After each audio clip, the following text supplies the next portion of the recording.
Started off with a bit, now I got coin. I see where y'all going. Been poppin' since Web 1, hella hoes on Web 2. I was living a dream, now I'm on Web 3. And it is what it seems, topping the pyramid schemes, I'm telling you. I'll sell you a percentage on Nebula. Shout out to Vince, he'll set it up. Surfing on the web and I'm shooting at 3. I've been goated when I got my G. I'm an alien boy from a different planet, yeah. So I got my drink, I'm riding in the 1920s Model T Ford. Call her Era Lord. Call me Levi, playing on the keys, boy. And I'm about to put my gloves on. If I said it, then I meant that. Yeah, I like that one, I'm about to get that. Crash that whip for the drumsticks, whiplash. I'm about to get them all. Are you with that? In a white boat, surrounded by blue. I want one, but I got a cop too. I wanna fly high in the sky, arms out wide, trying to soar from a bird's eye view. I'm on fire, Ricky, Bobby, cracking the pavement, Whitney, Bobby. I'm a Saki bomb, Hiroshima, Nagasaki. Bruce Wayne been a dog, and I keep it 101, cause I'm feeling kinda spotty. You sipping on some rock, and I'm sipping on octane. The only thing around my neck Started is the off with a blockchain. bit, now I got coin. I see where y'all going. Been poppin' since Web 1, hella hoes on Web 2. I was living a dream, now I'm on Web 3. And it is what it seems, topping the pyramid schemes, I'm telling you. I'll sell you a percentage on Nebula. Shout out to Vince, he'll set it up. NFT, Twitter, blockchain. Seeing with the ghosts and we ballin' like LeBron James. Crypto. We can make a trade, get the memo. The feels not falling for the FOMO. Listening to Coffee with Captain. You know we worldwide, they loco. I ain't never gonna stop rapping. Orlando, yeah, we working magic. We rocking Ethereum entities. I just went and caught me a half base. Man, I got a shout out Started to off with a bit, now I got coin. I see where y'all going. Been poppin' since Web 1, hella hoes on Web 2. I was living a dream, now I'm on Web 3. And it is what it seems, topping the pyramid schemes, I'm telling you. I'll sell you a percentage on Nebula. Shout out to Vince, he'll set it up. Freaking the mood to choose one, but they got knowledge to move, son. I'm shocking in shades with my brother in suits. Yeah, them blues is coming. Even though it's hard to pick, eeny, mighty, mo, soda on the mix, no biting lips, it's time to go. Index number 1, no thumbs up, you gotta scroll. Looking at the ghost in studio, it's time to go. Had a helmet on by myself until I met a mask that wanted to have a face off. So I had to bring my chainsaw, full tank of gas in the drive with my brakes off. I'm A1, but a different kind of steak sauce. GM, welcome to Coffee with Captain. Thanks so much for joining us. Appreciate y'all being here. We are live over on Abstract as well as YouTube, and X video is back. Appreciate all of our GMers. We do have a special guest, a sponsored interview coming up at 9 o'clock. Would love to have a full house in here. Not just a special guest interview today, but a new campaign we're kicking off. Have some exciting stuff in the works for all of you, and genuinely excited about this one. Yes, it's a sponsored campaign. Yes, they're paying to be here today. Yes, we'll have more stuff coming, but we've been pretty selective on who we work with, and this is one who truly grateful, honored, excited. I think they're doing, I know they're doing something different, something novel, and blending the Web 2 world with Web 3, bringing some real world assets on chain. And quite frankly, haven't heard anyone, for the most part, talking about this one. And well-funded, big partners, already made some tremendous headway, and really excited to have them join us. We'll talk more about that about 9 o'clock. But again, if you haven't done so, give us some love on the space today, the audio space. Would love to get this thing warmed up. Drop your comments, questions in the chat. Even a GM goes a long way towards warming up the algo. And then after you drop those GMs in the audio spaces, head over to YouTube and drop those GMs in there. 100 bonus points gone to any new subs today. We also will be, we haven't shared what it is yet, but we will definitely be doing another community member of the month for March. May or may not have something tied in with our new sponsor, may or may not have something tied in to Vegas, potentially close to adjacent to Bitcoin Vegas.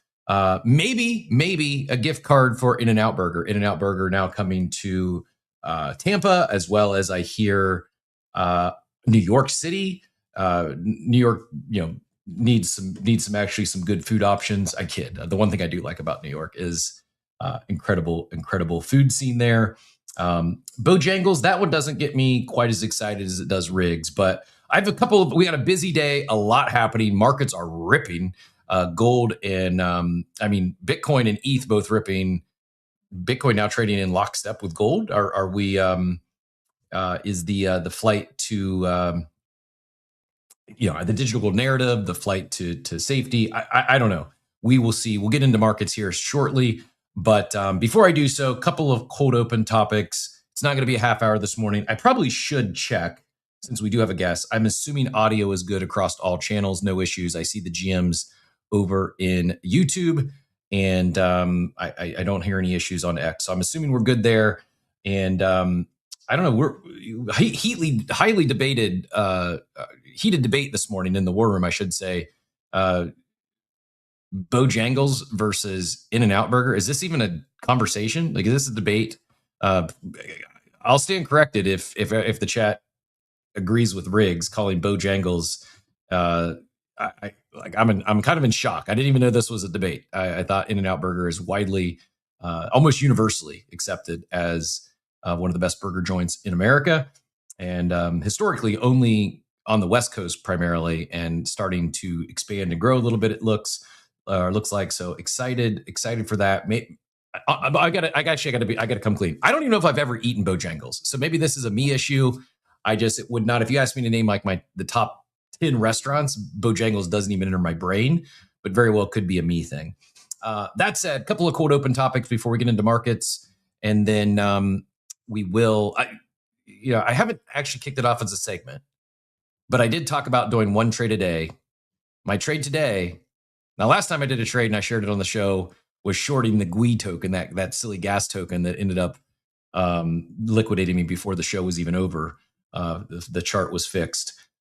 The trade, so hopefully I'm not jinxing it today, but I will telegraph the trade I made this morning, which now is looking good, already up quite a bit, along the ETH at 15x leverage, and keep pumping, baby. We are off to a good start this morning.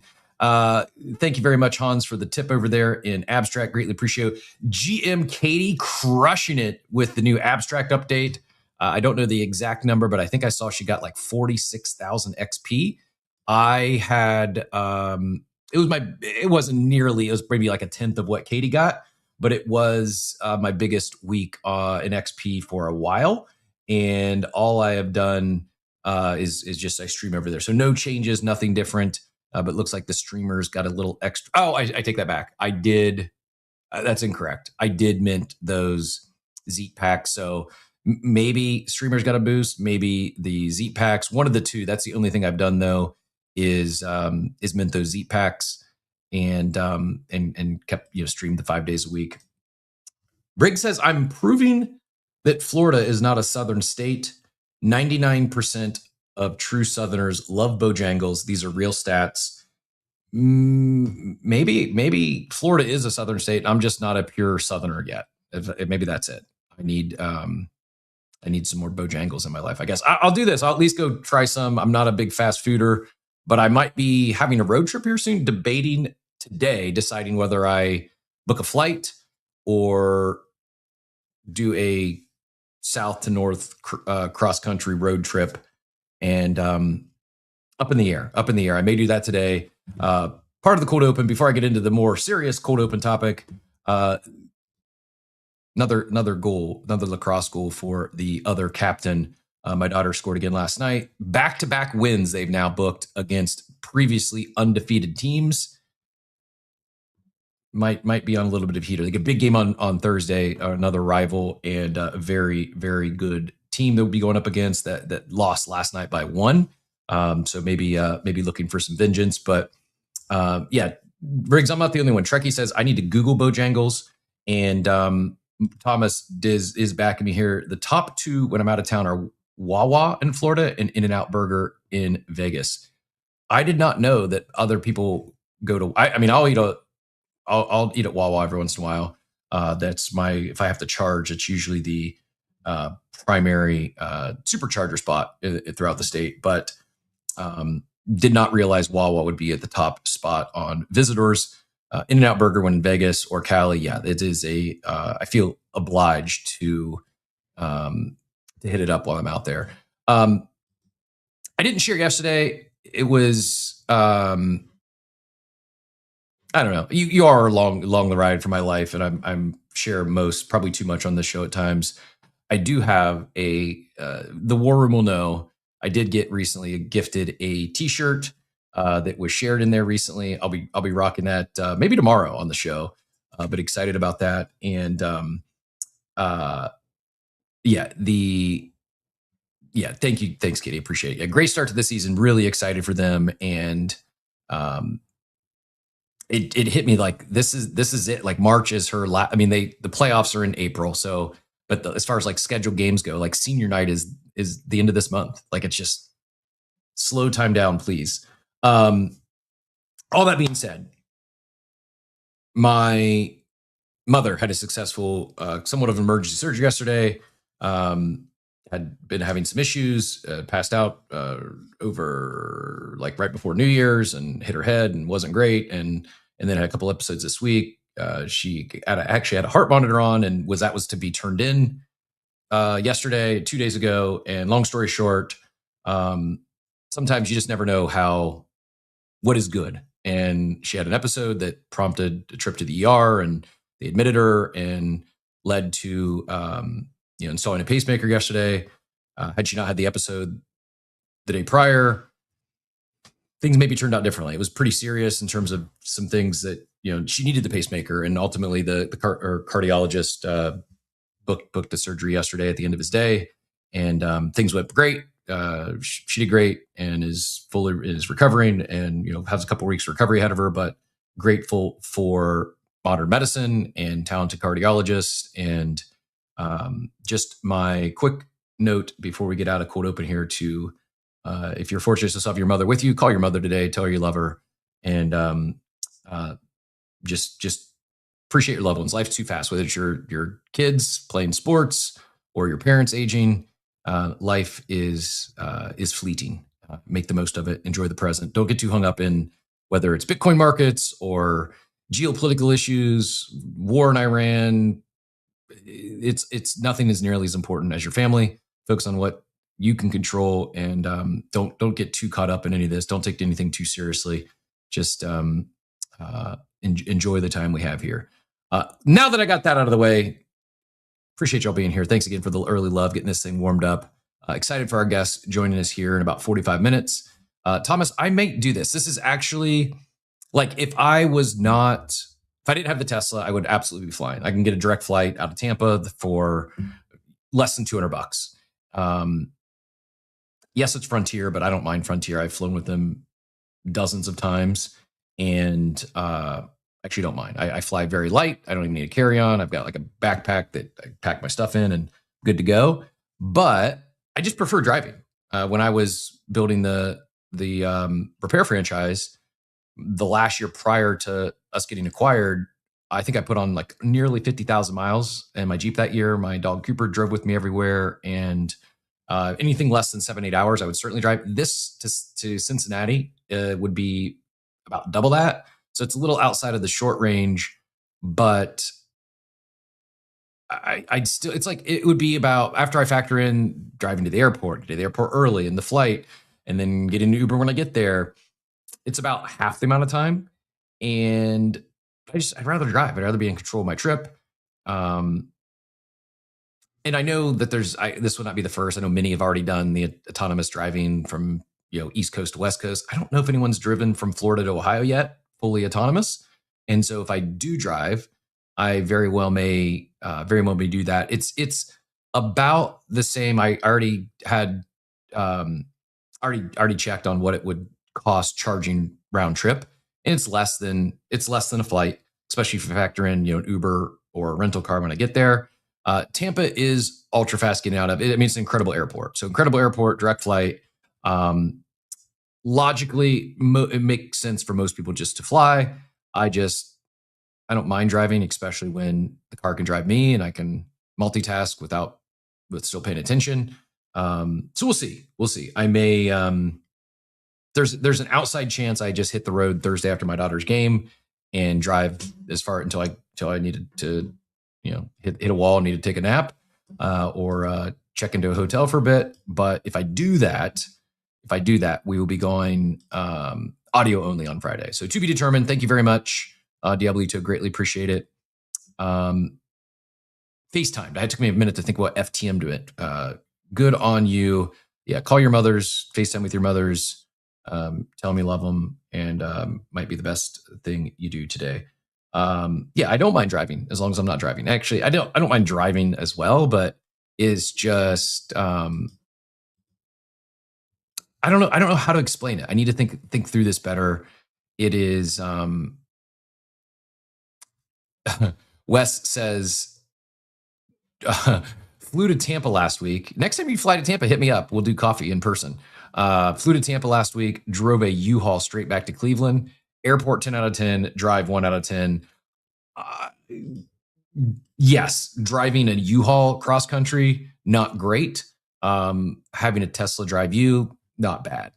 But yes, if it was between driving a U-Haul and flying, I would opt the flight route. But sometimes you got to do what you got to do. Jed, appreciate the kind words, and glad your mom's doing well as also. And yeah, I do think modern medicine technology pretty amazing. It wasn't even like she didn't get put under. Like I'm not certainly not a cardiologist or a doctor, but pretty incredible.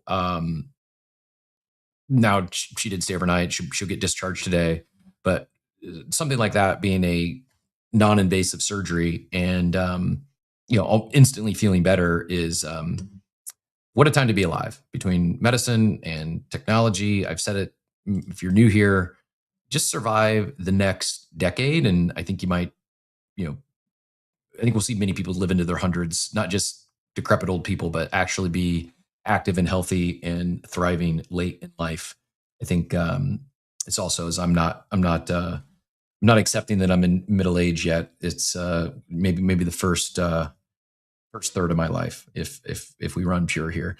All that said, we got to get going here. We've got a lot to get into. If anyone has any questions, comments on the market topics, please do jump up on stage or drop your comments in the chat down below.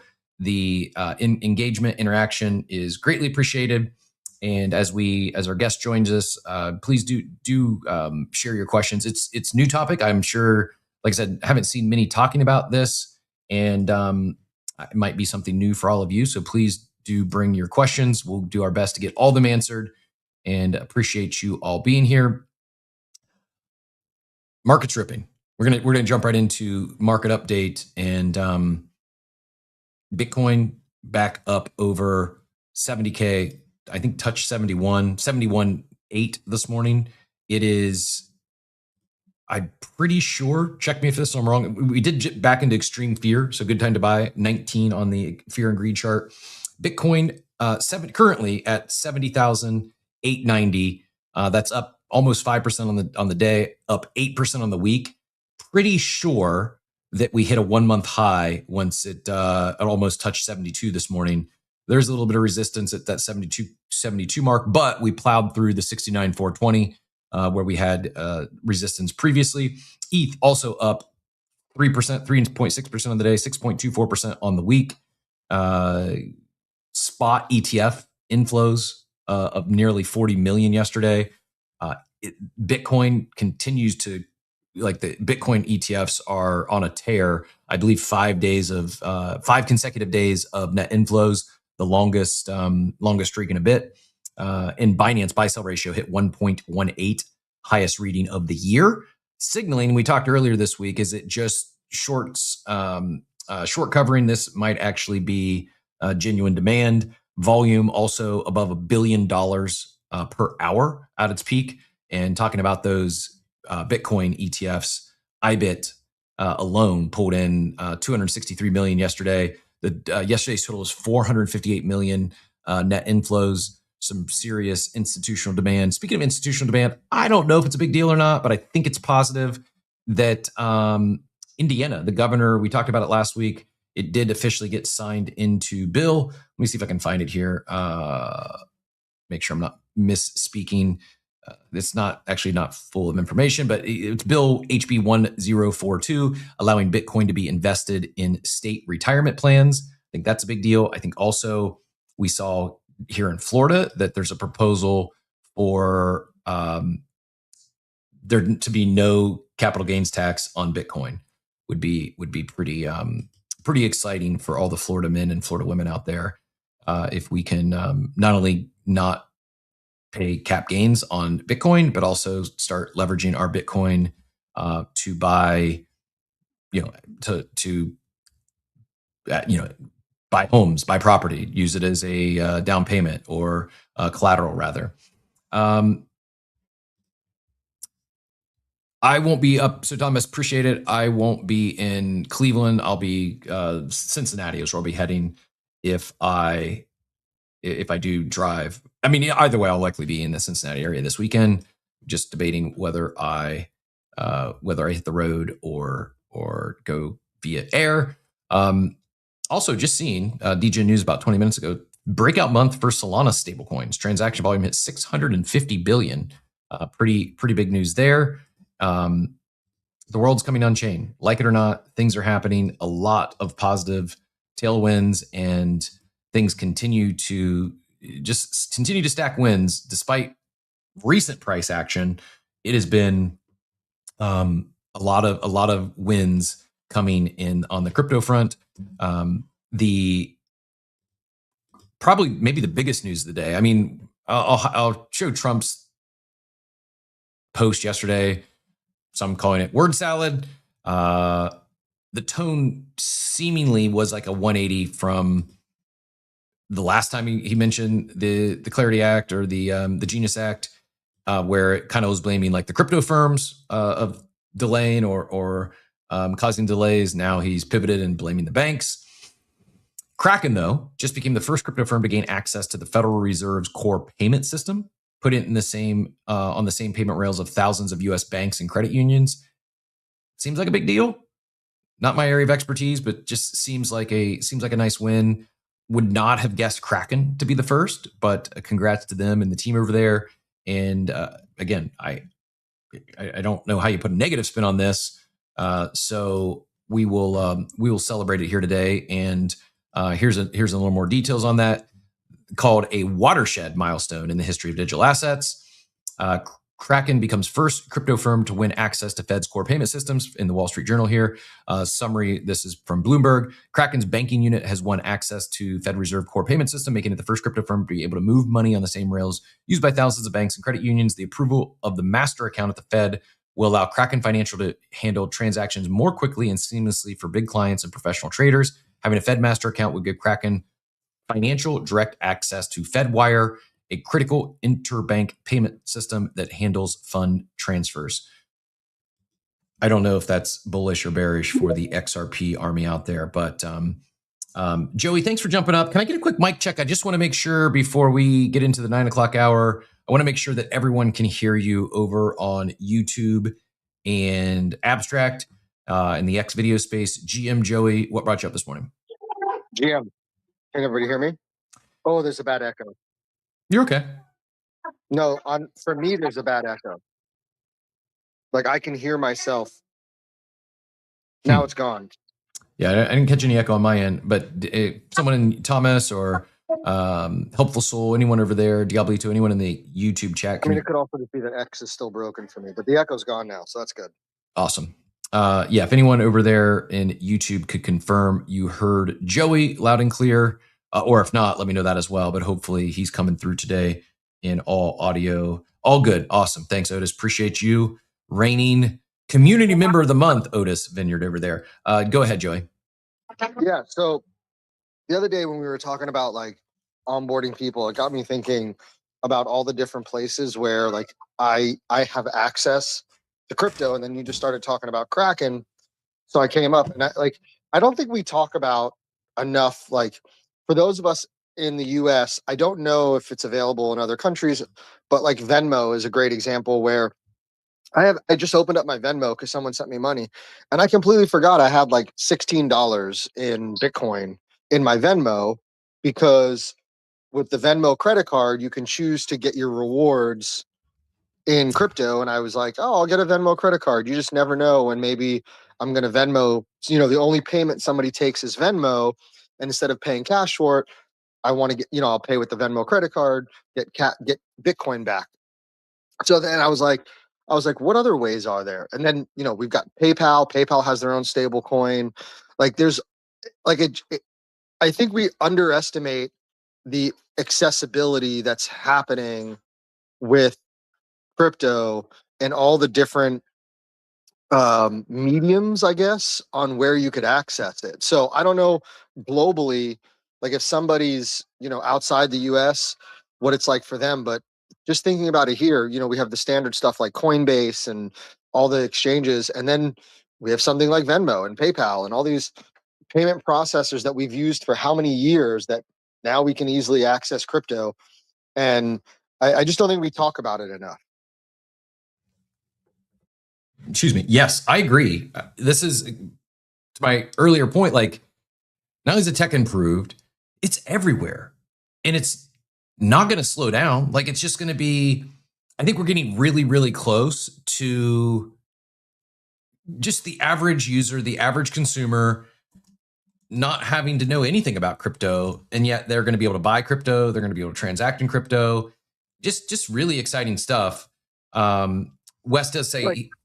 Oh, go ahead. He thinks that it is just US. ENS names are supported on Venmo, but some things might be region specific today, US specific. I think one of the beauties of, I know stable coins and payments, I know it's not exciting. I know it's not going to 100x your portfolio, but yet, like accessibility and onboarding, like all that stuff matters. Like getting rid of the stigma that is, but many associate to crypto today. When people start realizing that instead of having to go to Western Union or to pay a $50 international transfer from their bank, they can just send stables for virtually free across the globe. They're just going to start doing it. More and more people are going to start using this technology. You're going to start using crypto for payments and things that just make sense. It's just better than the Web 2 or the off-chain counterparts, and really feels like, just a lot of positive momentum, and just getting started. Like where are we going to be in, I don't know, a year from now?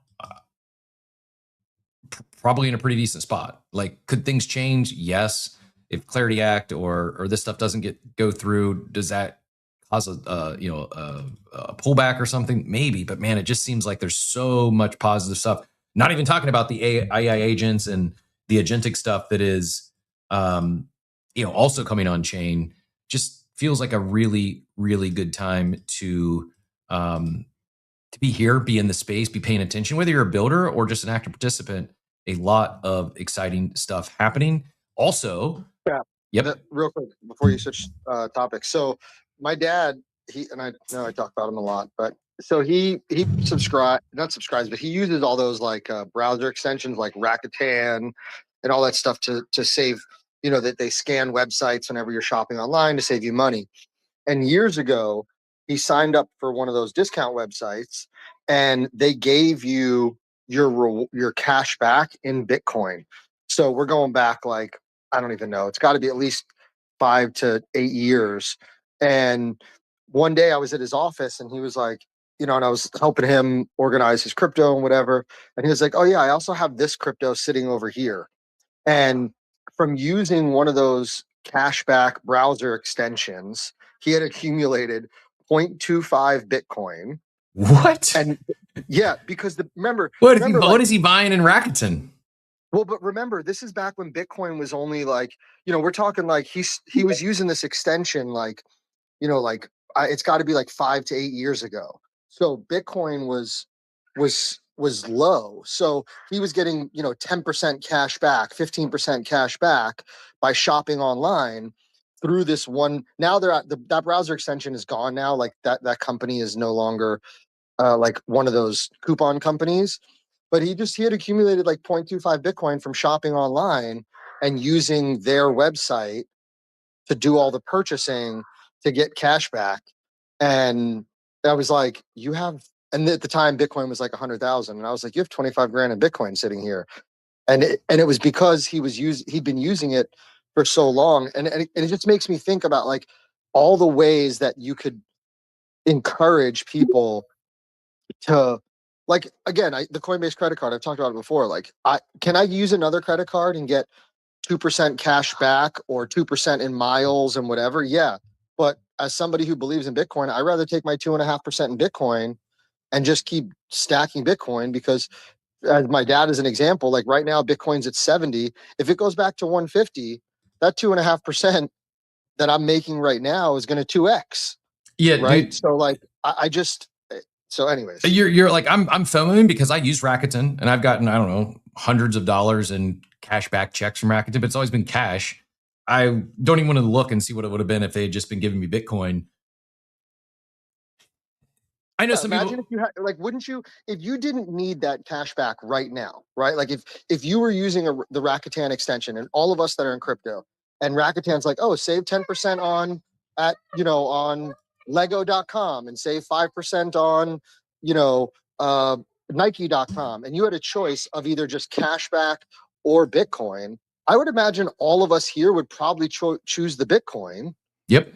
And just stack it and just keep stacking and stacking and stacking, because we're going to buy that pair of Nikes anyway, whether we save 5%. So why not get in Bitcoin and just keep stacking it until it turns into it 2x's, 3x's, or 5x's.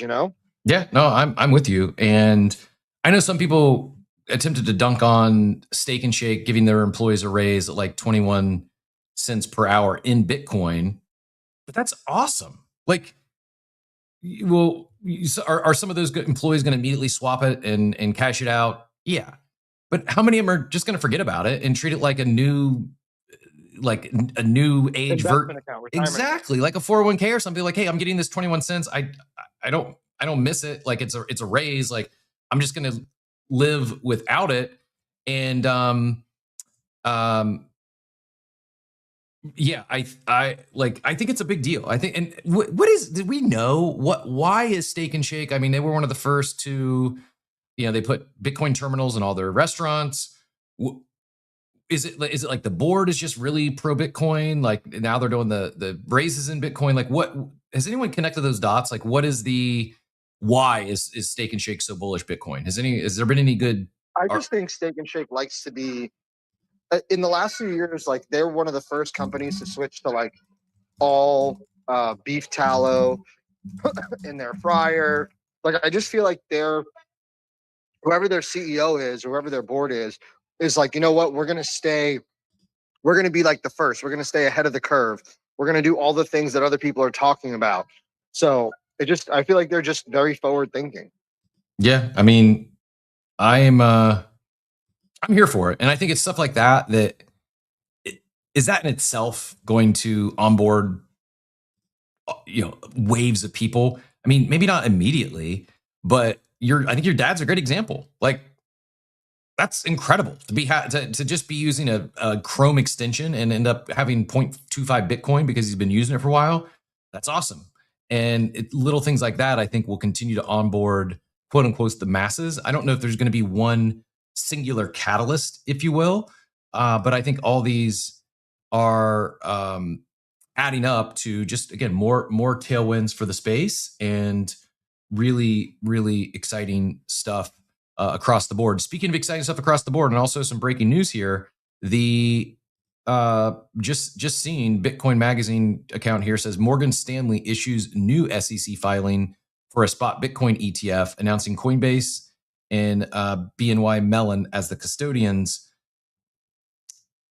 All this stuff matters. It wasn't that long ago where Vanguard prohibited, the Bitcoin ETFs from their accounts, and they've quickly pivoted. Like, it's just, I know I'm a bull. I know I'm a perma optimist. It just seems to be hard to ignore just win after win for adoption of crypto, adoption of stables, adoption of Bitcoin. And if we zoom out a little bit and don't get hung up by, numbers been down year to date, I can't think, like, since I've been in the space since early, January 2021, at the highest level, it seems like there's more positive tailwinds than ever before from multiple angles. This is the other one I mentioned, Trump's statement yesterday. said the crypto market structure bill is threatened and undermined by banks. We must protect this industry for Americans. The Genius Act is being threatened and undermined by banks, and that is unacceptable. M-dash courtesy of whatever, probably, I guess, OpenAI now that they've broken up with Anthropic. Anyways, he goes on to say we are not going to allow it. The U.S. needs to get market structure done ASAP. Americans should earn more money on their money. The banks are hitting record profits, and we're not going to allow them to undermine our powerful crypto agenda that will end up going to China or other countries if we don't get the Clarity Act taken care of.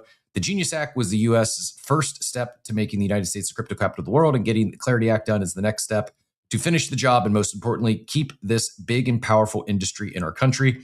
The banks should not be trying to undercut the Genius Act or hold the Clarity Act hostage. They need to make a good deal with the crypto industry because that's in the best interest of the American people. The industry cannot be taken from the people of America when it is so close to becoming truly successful. Maybe that's AI created. Maybe it is word salad. It's like the polar opposite of the last time he commented on this, and where he basically took a shot at, I think, directly at Brian Armstrong. I didn't mention Brian Armstrong, directly at Coinbase and the crypto industry for, delaying this thing because they were standing firm. And regardless of your feelings on Brian or Coinbase, I don't know, man. Maybe I'm naive. It really does feel like they have the industry's best interests at heart, and more good representatives are a space is a net positive. And he could have easily folded. He could have easily folded and got the thing done, but said, if you remember, it wasn't that long ago. He said no bill is better than what's being proposed, and hopefully we're getting close to some resolution there. Joey, go ahead and get back in here, and then we've got a take from Zonko in the chat. You mentioned OpenAI, and not to change it to an AI talk, but I don't know if this stat was correct, but I saw something. I don't remember what social media app I was on. It was either Instagram or X, where since the announcement of ChatGPT working with the DoD, they've had 500,000 people unsubscribe from their service or something like that. Mm-hmm. I guess people are worried that the government's going to have access to all of their searches and function or whatever they're doing in ChatGPT now. Have you seen that? Yeah. So yeah, two things happen. One, I think ChatGPT uninstalls hit an all-time high while Claude flew to number one in the App Store, flipping them. I don't know. Maybe the related. I'm the naive one that just I have both, and I'm using the tools, and I'm not going to get too hung up with who's doing what with my data and information. I believe that Google and Meta and Apple, they've had all my information for years, and I'm not doing anything nefarious. I don't yes, I want privacy. I respect privacy, and those who are all pro privacy. Anybody that has a cell phone gave up all of their privacy. Let's be honest. Yes, I agree. So, but no shame if someone wants to uninstall ChatGPT and move to Claude. I've also I think Claude made it very easy now to import your data, not just from ChatGPT, but I think most of the leading LLMs, you can import your memory, your history, even on the free version. Previously, I think it was you had to have at least the $20 plan to do that. Now it's even on the free version, you can import all of your prior data and prior information, chats, etc.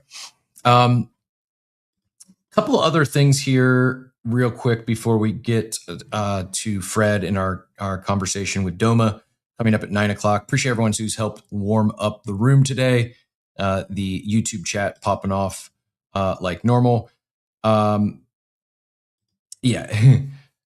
How many millions of people read that and missed the M-dash? I don't know. You would think we're at a point that it's so known for those that are in the know that they just stop using the M-dash, but I don't know.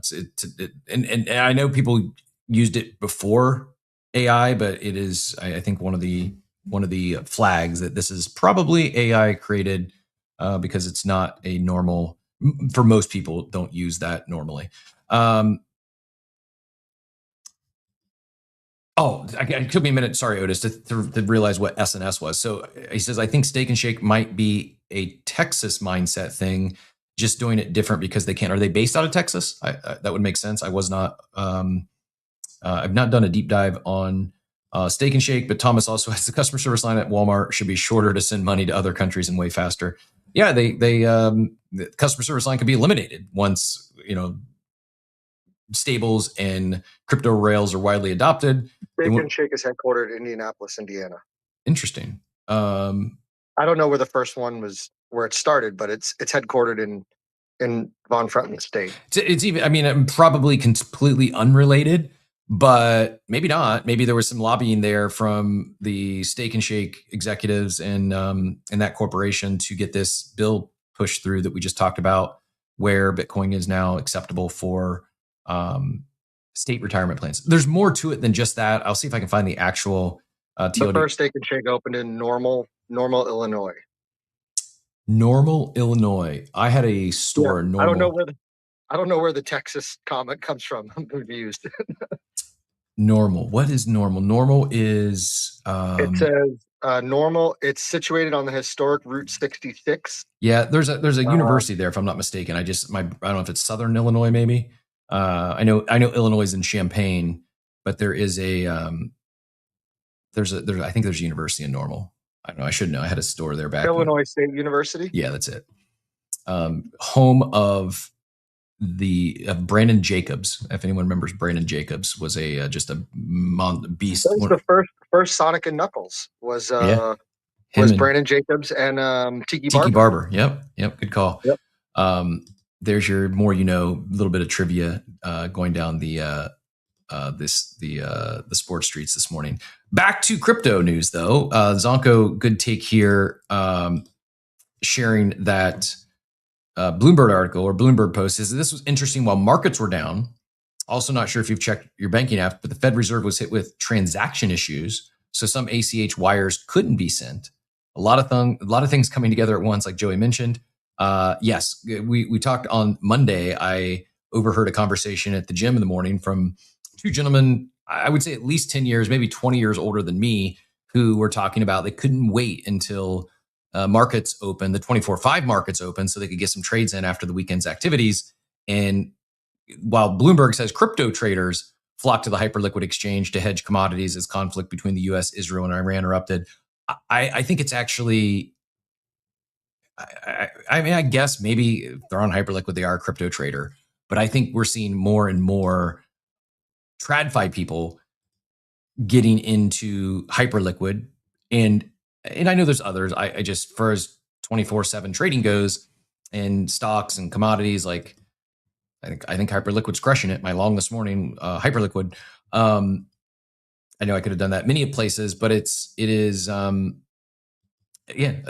this points to just more and more adoption and positive positive movement in across the board for all things crypto.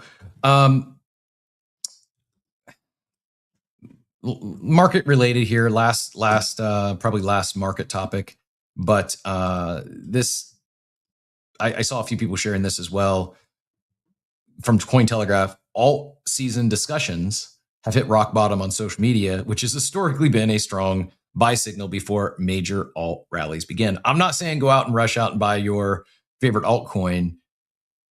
I'll just say, what are altcoins today, Cap? Like, what are we still calling? I mean, I would call anything that's not Bitcoin, ETH, Solana, and I'm going to now add Hyperliquid to the majors. Like Chainlink, XRP, Cardano, like those are all still considered altcoins. Yeah, I mean, certainly like Doge and I think this is just a Doge report here. This chart you're looking at is just Doge. But certainly memes. I think you could go as far as say, yeah, it is things like the Emperor as well, Chainlink, etc. But personally, when I think of alts, I think of everything that is, yeah. So I guess it's actually, that's just popular queries: institutional ETF accumulation, tariffs, Trump, inflation, ETF, alt season, meme coins. I think I'm with Mayhem. Anything outside the big four alts. That's my definition of alts. Others could disagree. I just feel like chain. I mean, maybe this is a little off topic, but I don't feel like Chainlink's an alt anymore. Like, if you really look into what's being built and how many people utilize Chainlink, I'm not sure if I would call Chainlink an alt anymore. I mean, again, I don't know if there's a exact firm definition. I'm not saying you're wrong.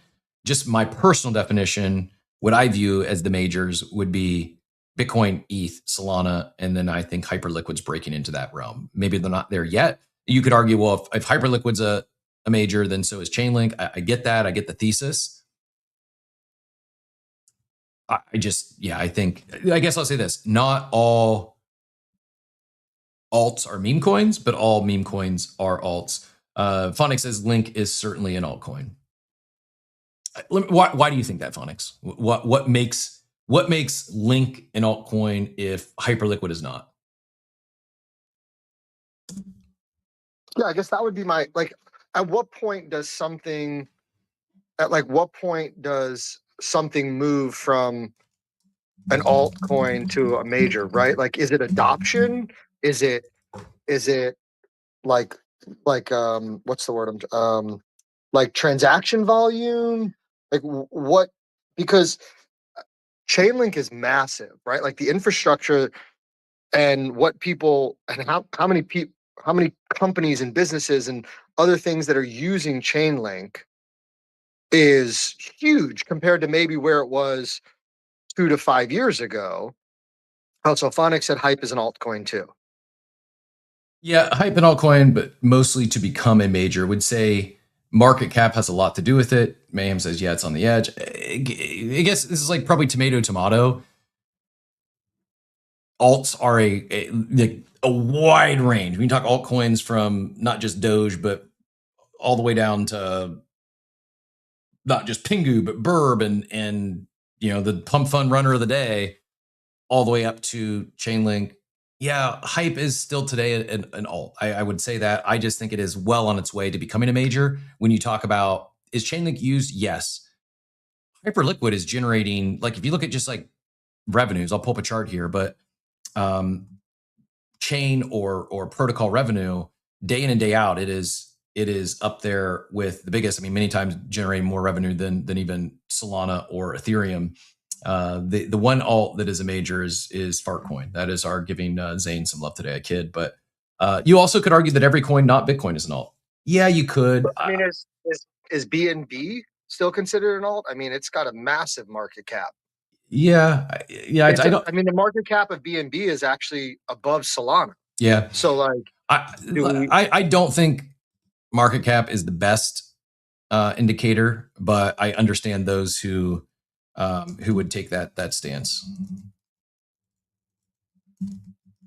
I kind of agree with Phonics. I don't completely agree. I think you have to consider Bitcoin and ETH and Solana definitely majors, and then after that, I would probably say there's probably I got a phone call. I'm sorry. I would say Bitcoin, ETH, and Sol are definitely majors, and then you could probably split the room on, is it BNB, is it Hyperliquid, is it Link? Like, I bet you could probably, if you polled 100 people, it'd be pretty split on some of these other ones. Yeah, I don't disagree. I mean, yeah, it's also, does it really matter? I was just curious based on the article saying that like an alt season is coming, and it's like, well, what are we considering alts? That's why I asked. Yep. No, fair question, and I think for most it is probably all the above. other than, I mean, Bitcoin obviously not an alt, and some would say, yeah, Bitcoin dominance is what you want to be looking at, and even looking at altcoin season, it compares Bitcoin to basically everything else. So probably by definition, it's everything but Bitcoin. My brain, my perspective is ETH, I guess BNB. It's just not really in my brain space. I mean, some could argue XRP is not an altcoin, but I think it's absolutely an altcoin. All those have a higher market cap than Solana. I mean, Doge, all these other memes have higher market cap than does Hyperliquid. But when you talk about where they're heading, I guess I think it's much more likely that Hyperliquid becomes a major, maybe next cycle, than any of these others that are fringe or in that realm of are considered alts today. Crypto Scam 1 says altcoins beside Bitcoin are technically altcoins. There are level of altcoins. ETH and Solana are the major altcoins. That's probably the best way to put it. I agree there. There's levels to this thing. There's major altcoins, and I would say ETH, Solana are in the S tier.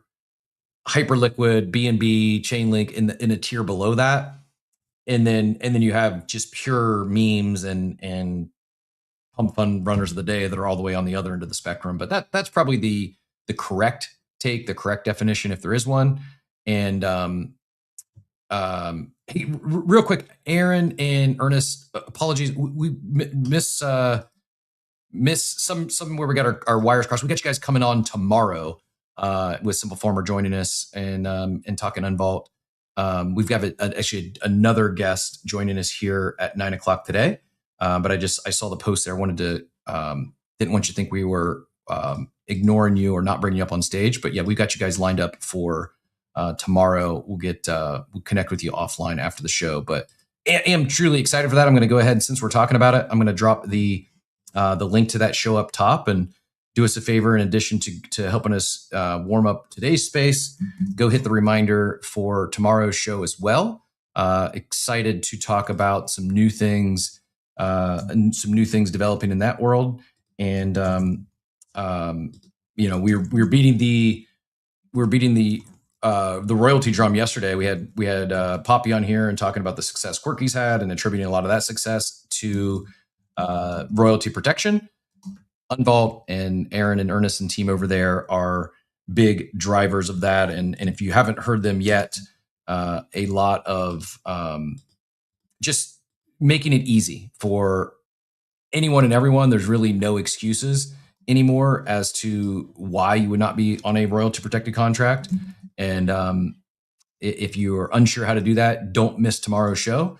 That is momentarily here. We'll have that link pinned up top, and why we are continuing to warm things up here today.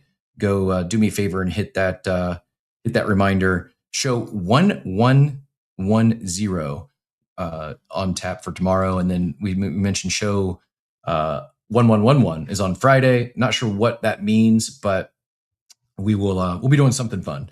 X is giving issues, getting reports from many today. If you're having issues with X, good reminder. Thanks for letting us know. Head to YouTube. YouTube is almost always on. The YouTube link is pinned up top as well. You can find that one in from the left. X video may be working, but it looks like hearing some reports that X giving us some issues across the board. Riddle me that. Never fails. At least we're not having the audio issues today, so we are good to go on that front. And appreciate everyone who helped us troubleshoot yesterday. Yeah, this I think is where we net out. Really, everything other than Bitcoin you can consider an alt, and Be Epic says anything L2 probably should be alts. Yeah, probably so, but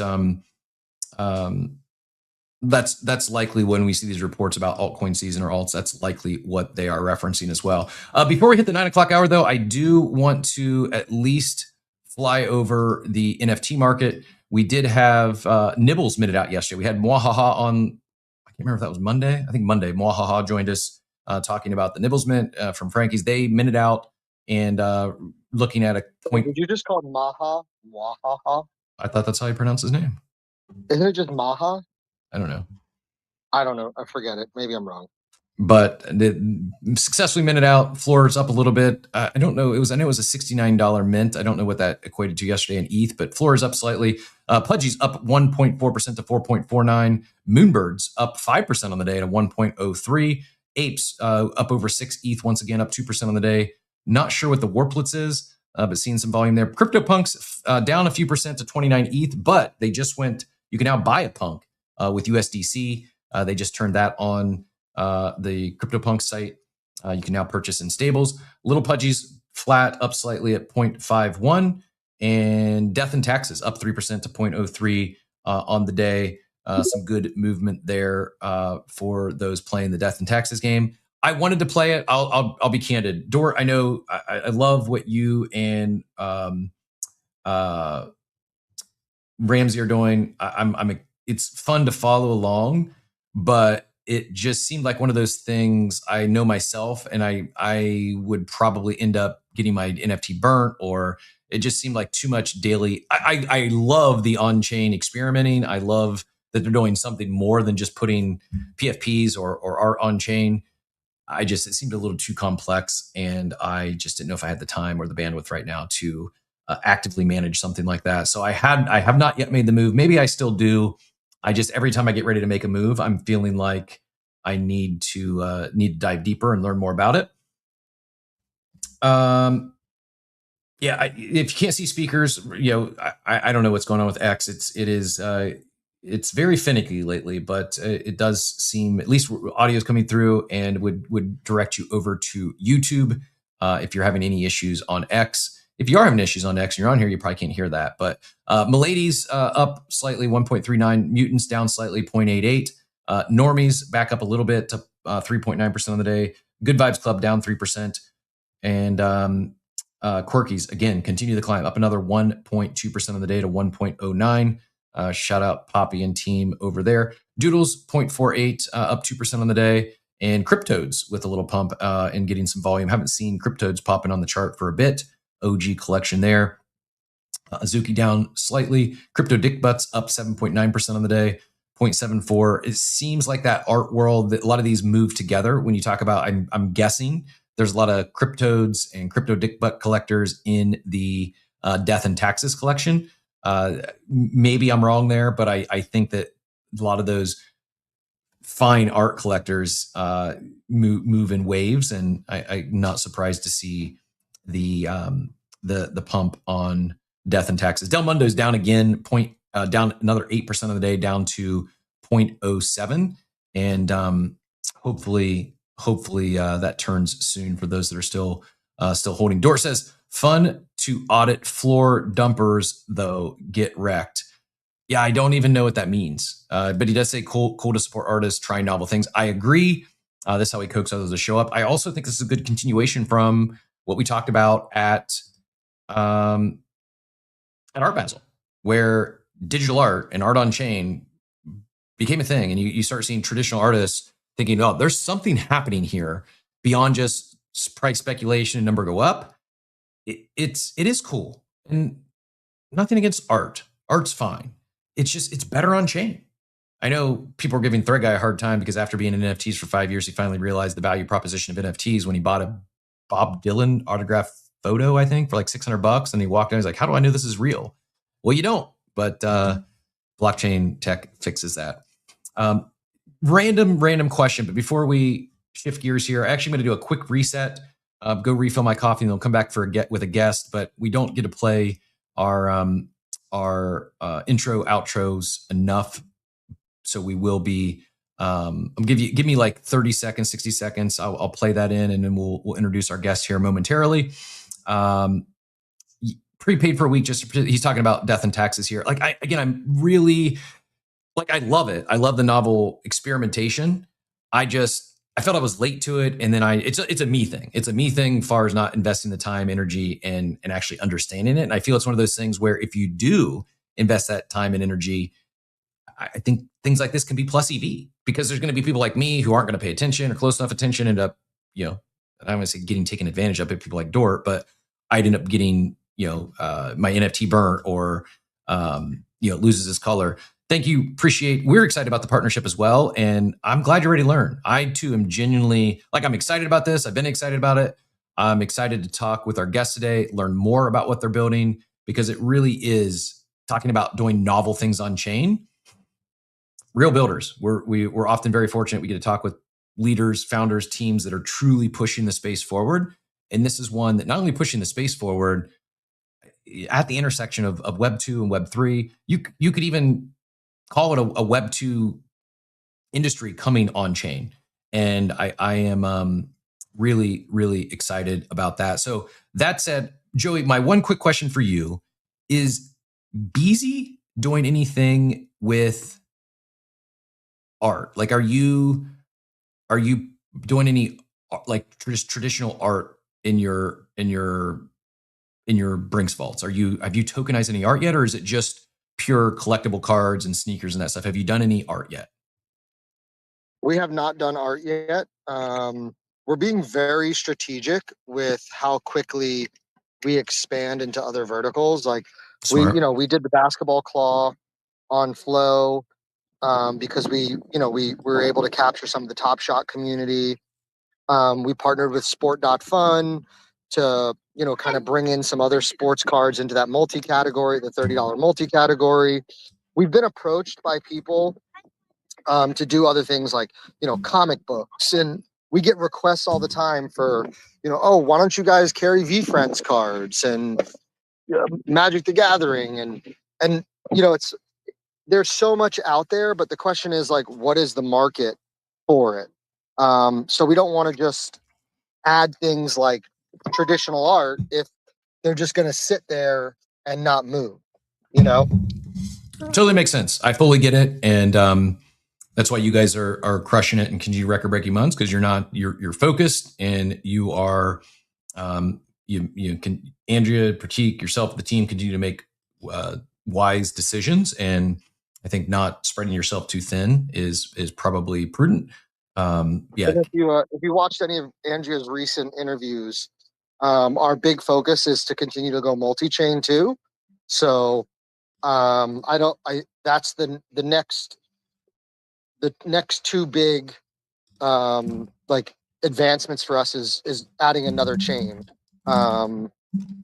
as well as just continuing to build out the platform to become better, right? But that's the next is we're gonna be going to a third chain.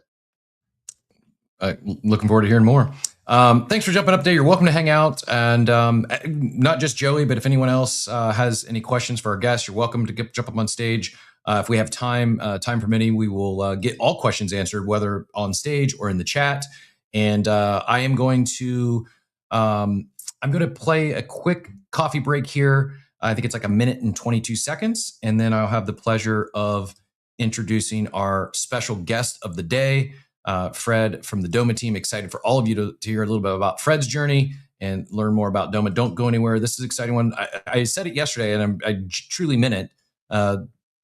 Partnership or not, it is one of the interview I've been most excited about for a while, because truly doing new things on chain. And I think very well you could fast forward a year or two, and this is one of the things that brings in another wave of new users and drives home the value of how bringing real world assets on chain unlocks new things. It allows you to do more. It's a new and improved way to transact, to trade, to invest in. Don't go anywhere. We'll be right back. 1 minute and 22 seconds, and we'll introduce our special guest today. Why we play this? If you haven't already done so, giving the space some love.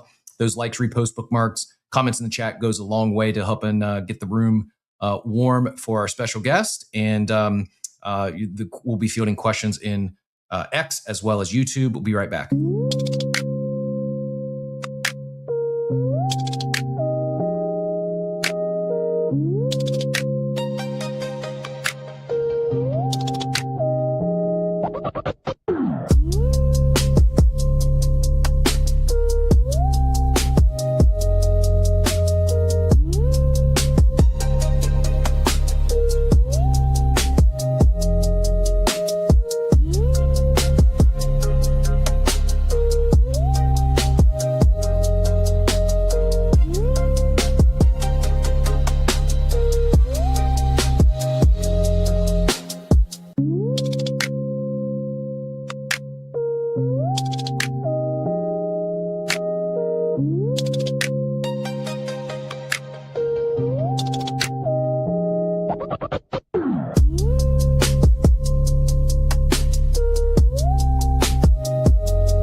Welcome back to Coffee with Captain. Excited to introduce our guest of the hour, Fred from Doma. Fred, GM, thanks so much for joining us today. Really excited to get into this.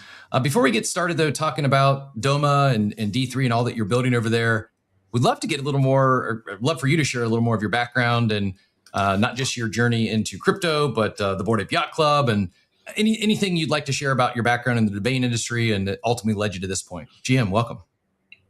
Good morning. Thanks for having me. So a little bit about my background. So I'm Fred. I'm CEO of D3. We're building Doma, the blockchain. I'll start really quick. I grew up in LA. I'm currently in downtown LA right now. Not a lot of people I know work or live in downtown LA. I've been in the domain industry for about 25 years. This is my second domain company. You mentioned apes. I'm also BAYC 7001. Proudly bought my ape back in 2022 at the height and held on. Respect. I got the faux hawk. It's fire ape. Thanks. Appreciate you holding on and respect for holding on, buying the near top and continuing to rock it proudly. Pretty much at the top. I paid 135 ETH when ETH was about $3,700. So mad respect. What so tell us let's just jump right into the thing. I appreciate your time. I guess before we jump into Doma, I don't know if there's anything that caught your attention or interest there in the earlier conversation. Bitcoin moving today, ETH moving. Any thoughts on just market at a high level or anything to add to the conversation we were having before you joined us? I was particularly interested, and I was just chatting with my team about you mentioned crypto dick butt collectors. Pretty awesome. I got 3 kids, so I think they'd be all over that if they could buy, when they could buy. I don't know if they're too late, but generally, no. I think long term, I'm holding to my Bitcoin, Ethereum for a while. So I think that if you even look at the blips of the past 2 or 3 years, we're net up. And so I think my companies usually are about 8 to 10 years. So I think we're still early on in any cycle. Yeah, I agree. So jumping into things, been in the domain industry for 25 years, very accomplished in that space. Why Doma? Can you give us even a short background of what sparked this idea and why it matters? Why now? So I used to own about 1 million domains, mostly .coms back in the day. What I noticed even 20 years ago, it's just really hard to buy a domain name. You might have looked into OneCap yourself. I don't know if you have cap.com. That'd be awesome. If you did, I don't have that one. I would love it, but probably a little bit out of my current price range. I'm guessing, but I'm gonna go check it out now because I don't know if I've ever went to cap.com. Capital management experts. Yeah, I mean that would make sense, but so it's super hard to buy and sell and even trade a domain name. It takes 3 to 4 weeks, if not months. Oftentimes brokers charge 20 to 30%. And oftentimes they only take fiat, right? Doing a wire. And oftentimes deals basically fall through all the time. So I've seen it. I lived through this industry for about 20, 25 years now. That to me, and if you look at a domain name, it's already a digitally native asset, right? It was these .coms. Cap.com was created in 1993, 1994. All right. So people know it has value, but to this day, it's super hard to even interact, let alone throw in a lobbed offer to it, right? I have friends who know friends, brokers who know brokers and stuff. That's usually the way to do it. So fundamentally, I thought, you know what? Let's attach blockchain to an existing Web2 industry. Let's bring crypto to domain names, for example, the very fabric of humanity. Trust me, 6 billion people plus and growing, perhaps 10 billion plus agents as well. The domain name system works. You don't need to fix it. Trust me. You don't need to create alternative systems. So really kind of leveraging the domain name expertise, figure out the pain for myself, and then bringing it to the market. That's my goal. That's awesome. To answer your question, I've never bought a domain from a broker. I've registered many domains, and I think while I've used some of them, I know my journey is not, I'm not the only one that's done this, where I get this great idea, I register domain, and then a year later, I've not done anything with that domain, and I just make this, am I going to renew this thing? Am I just going to let it go? And if I've owned 100 domains in my life, I might own like 10 to 12 today, mostly because I just like the idea of even selling it or listing it. I think I've maybe listed some via like, I don't know, GoDaddy or Google, GoDaddy, Squarespace, yep. whatever. But it never bought one through an auction or a broker. And it's really one of those things where I feel like it's an industry that you need to know someone or you need to be deep in the weeds and know a lot about it. And it's just never been something I've taken the time or spent the resources to dive into. And so my journey has been, I don't want to say wasted a lot of money on domains but I bought domains, had an idea and didn't do anything with it, didn't renew them primarily because if I wasn't actively building a business with that domain, I didn't know what to do with it. Like, how do I, capitalize at all? How do I monetize this domain outside of parking it somewhere or selling it to someone else? And it's just, I've done that time and time again. And I think Doma can kind of unlock some new utility with domains that we might be holding, right? Yeah, you hit the nail on the head. For an asset that's should be liquid, it's very illiquid right now, right? Our main goal is to bring liquidity to the space. People it's just like real estate. Domains are digital real estate. AI.com selling for $70 million a couple weeks ago, right? We know we all know the buyer, Chris at crypto.com. There was a seller's broker and there was a buyer's broker. It literally was like physical real estate, right? But it's very opaque, like you said. A little bit of history about the industry is that 20, 25 years ago, the people who got early on, they hoarded these things. They're smart. They're the early, land grab, the early like robber barons of the time. And it was global, but it was also like middle America that kind of got lucky. They just found something. And you think about the carrying cost, unlike physical real estate, a domain name like AI.com, the annual carrying cost is $10. You're not talking about, property taxes. You're not talking about maintaining electricity, garbage, taxes, insurance for a property in Malibu. It is the world's, in my opinion, most efficient digital asset that has yet come to crypto until now. And we do that at Doma. I've never thought of it that way, but it might be one of the, not just digital, it might be one of the world's most efficient assets, period, right? Like if you think about, AI.com is a perfect example.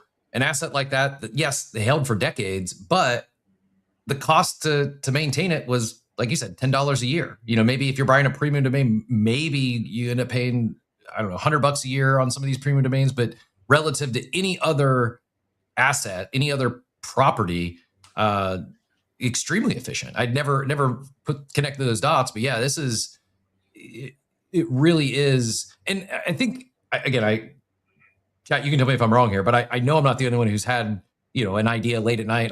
This is going to be the next greatest thing. And let me go register 5 domains just in case. And then, like you said, it's illiquid. I don't end up doing anything with it if I don't ship the business. And, the justification, do I continue to hold this domain? Now, AI.com, maybe that's a little different. The people who were super early, but for others that weren't super early, we have to make this decision. Is someone going to want this domain 5 years from now, 10 years from now? Is it worth even paying the $10 a year to maintain this? Whereas Doma's unlocking a whole new world for those that are domainers. And when I say domainers, you don't have to be the brokers out there that are buying or selling AI.com. I can see where Doma makes sense for those individuals as well. But when I first got turned on to Doma, what got me excited was like, oh wow, I could have used this over the last decade and brought a lot of my domains onto Doma and actually done something with them, turned that wallet efficient asset into a productive asset. And this is what gets me excited, unlocking. I don't know if you caught talking about Beezy and what they're doing with, RWAs on the collectible side. It's just better. Like it's just better on chain than off chain. And really appreciate you guys taking the shot and experimenting and innovating and bringing new yet old things on chain. No, definitely. And if it would help, I could give a little, 30-second information primer on what the domain industry is. Would that be helpful? Yeah, absolutely. There's about 380 million domain names in the world, like .com, .ai, etc. The asset class is about $350 billion. It's 40% owned by institutions and domain investors, people like what I'm talking about, who actively buy and flip these things. This one's interesting because you mentioned as well, not only are people buying it, you mentioned you can buy your domain name at night, right, for your startup and you go to bed. Now agents are buying domain names themselves. Like we think this is going to be the power of the next sort of explosion of these identities that are pretty much universal. There's only one Amazon.com. There's only one AI.com. There's only one Cap.com, right? Unlike NFTs, there were, I'm like you, my OpenSea account, you can look at it. Like you can, there have been a lot of fake drops. There's been a lot of fake NFTs back in the day, right? People claim to have my same ape, but there's only like one smart contract, as you know. You as a smart, savvy guy, you have to go and verify the token contract and make sure it's authentic, right? You don't have to worry about that. The domain names. There's only one domain for Amazon, for example, that will resolve globally for everybody. Another stat I think is interesting. Domain name system or DNS queries, right? Every device, every computer does a DNS query, right? It's just looking up like an address. You go to Amazon.com, the domain name system gives you an IP address. You go visit the website, right? That resolution was at about 6 trillion monthly queries back in 2022. Today, it's about 14 trillion per month. And that number is quickly growing, right? With all this talk about agents and people skipping apps and possibly going straight to me talking to your AI talking to other AI talking to other people, that's just going to explode the amount of internet traffic going forward, right? So it's actually a pretty embedded industry, and this whole system has been governed by ICANN here in LA. ICANN is known as the Internet Corporation of Assigned Names and Numbers. They're a nonprofit. They're made up of 200 governments. They're the most functional decentralized org out there. People don't think about it, right? So the folks enabling you to be on the internet are background behind the scenes and can scale to hundreds of trillions of queries per month. So super interesting industry that not many people know about. Yeah, it really, I feel it's one of those industries where like a lot of people, most people know of, but very few really know about. It feels like a very small, hyper niche group of individuals that know a lot, and then the rest of us are like outsiders. And you talk about ICANN being decentralized. I do like, this is not to be cheesy, but it feels like somewhat like democratization of an industry when you're bringing these domains on chain. And you were talking some domain stats there. I'd love to hear a little bit about Doma stats and tell us, kind of about the growth so far. I'll share the main landing page, but while Doma might be new for first time, some of our listeners are hearing about it today. Not just started. You've been around for a bit and have had some great successes early on. Do you mind sharing some of those, some of the early growth numbers and where you are already? Sure. First of all, we've had about 45 million in trading volume since we launched mainnet of Doma a couple months ago. Right? We've had just a little bit over 100 domain names tokenized. Again, there's 400 million more, right? So, but already we have about 24 million in asset value trading on chain. If you look at investors.xyz, investors.xyz was sitting around as a domain name, literally renewing for whatever, $10 a year, $15 a year. It was sitting in a guy's parking lot for a while. Now it has 11,000 holders. People can actually buy fractions of investors.xyz. Right? And when you buy a token of investors.xyz, you also get a subdomain. So there is utility, right? You can get, like cap or cap.investors.xyz. So like I said, it doesn't matter where you are, as long as you have an account, as long as you have a crypto wallet, you can buy either the whole or a piece of this domain name for something that never existed before, right? You can only buy and sell these domains before. For the first time, you could fractionalize them, right? We have about 40 million in-network domains, quickly growing. Our mission is to tokenize the entire internet. So we're like literally in day zero right now. Very, very exciting. What talk about some of these other like biggest token launches state? Would Investors XYZ, is that one of the bigger ones? I just saw it was on the screen here. Is there's software.ai. If you click on software.ai or even visit software.ai as well as boner.com in your browser, you'll see that software.ai has what, an FDV of just under $300,000. Less than I paid for my ape back in 2022, ironically. And it's already traded like over $3.5 million of people just trading software.ai token. I think that, if I was a buyer, I came by, I'd be like, oh, I can visit software.ai like Binance.com. Oh, it's real. Let me invest in it. I trust the people. They're not a bunch of avatars, minus my ape. Boner.com, same idea. We know owners of Boner.com that have literally sat on it for almost 10 years. If you go to boner.com, scroll down, like the asset value now on Doma is worth $180,000. And trust me, they bought a lot less than $180,000. They've only sold less than 25% of that name. There's some joke here to tie in boner.com and their $180,000 value to crypto dick butts. It's not hitting me quite yet, but I will. That'll be my objective before the show ends, is how I can connect boner.com to crypto dick butts. But you're definitely pulling on some DGen heartstrings there with that one. It really, this is, software.ai FDV of 280,000, market cap of 105,000. While this may seem like a lot for a domain, when I first saw it, like, wow, this is seeing some of like the market caps, the FDV we see of some of the, not just altcoins or, notable meme coins, but even like the daily runners on pump.fun that have zero value, zero utility. It's purely just speculation on price. This got me excited. It's like, okay, while I may not be in the market to go buy boner.com for 180 grand, I certainly can speculate on it and think that there's something there that someone could turn this into a real business. And I can easily see that becoming worth far more than $180,000 and be able to participate in that upside. Is it, I guess, kind of getting into some of the specifics here, if we can, is it, I assume the owners choose how much they're going, what percentage of the domain they're going to sell, how much is available? Can you kind of talk through some, like, there's a bonding curve. Can we talk through, do you mind sharing some, like, what does that even look like? Someone wants to bring their domain onto Doma.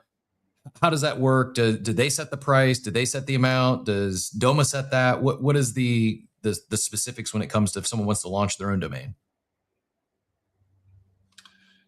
Yeah, it's pretty similar to how you would think about GoDaddy. If you have a domain name, you go to GoDaddy, or in this case, you go to Doma. You want to basically set some buy it now price. In this case, brag.com has an $18 million buy it now price. Software.ai is something like $2 million.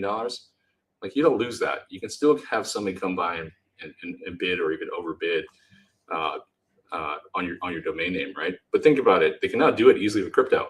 Some guy half across the world can come in and buy it with enough ETH, USDC, ultimately like Bitcoin if they wanted to. So we're already kind of knocking down that fence. Yeah, and then you can basically we'll guide you to kind of what your starting FDV will be, and then it graduates, similar to pump.fun, right?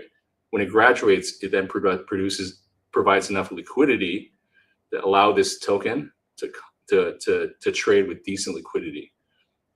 And so when you sell, and that's it. You come, you tokenize your domain, you set a buy now price, per your liking. You still control the domain name. You can decide to sell 20% or even less. You still control the overall domain and the DNS, but you're literally selling fractions of this asset through a graduation process similar to other launch pads. Very cool. As I was scanning here on brag.com, I see buyout price, minimum buyout price 18 million, market buyout price 18 million, buyout fees 180,000. The question that popped in my head, if the majority owners of brag.com, if they want to outright sell the domain to another party, is that did they, yeah. I guess, force buyout? Do they buy out of the shares first and then sell? What does that look like in terms of like an exit? So the great thing is that this domain name now that's been tokenized, we essentially hold it in custody. We put something called a domain transfer lock, so it cannot be transferred out, for example. It's a very elegant custodial mechanism already in place. The beauty about this is that the smart contract controls the whole buyout logic. If someone wants to come along and the current FDV is $500,000, and if someone wants to come along and again, the buy it now price can change. It could be 5 million, it could be 10 million. All the early token holders will be bought out and will be made whole with an instant transfer of USDC to their wallet. So the whole program is already kind of built into the smart contract from day one.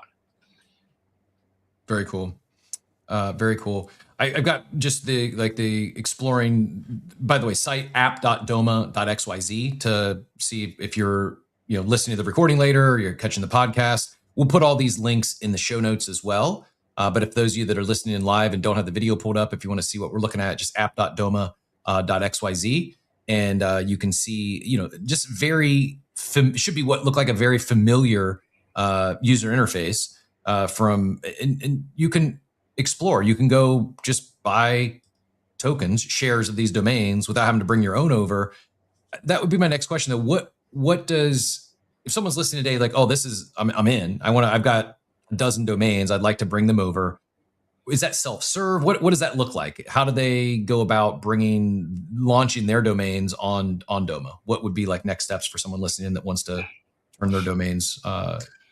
Yep, we have a sandbox registrar. It's called interstellar.xyz, all one word. And you can basically, and it's our sandbox, right? Our mission is that we will work with all registrars that will integrate into Doma. So if you type in a domain like your com, you transfer it over, just like you transferring a domain name from Squarespace to Google or Google to say Namecheap, etc. Right? So if you type in like whatever.com, it's a very simple transfer process, right? And again, we don't compete with other registrars. We're simply trying to make it an easy blockchain integration for registrars.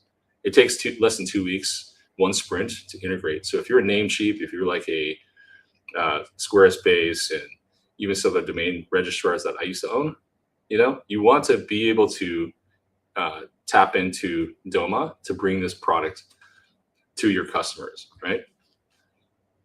Very cool. And not only transferring or bringing them on chain, but I'm right in thinking like if they want to register their own, they can register via interstellar.xyz and it brings it on to Doma right from the jump, or there's still that process after they register the domain? Right from the jump. So right from the jump, when you transfer it over, it's going to be tokenized. And already you're going to have a wallet attached to it. So we're doing all the heavy lifting for you so you can kind of truly make this blockchain and crypto friendly of an asset. Yeah, I don't want to say it seems inevitable or obvious, but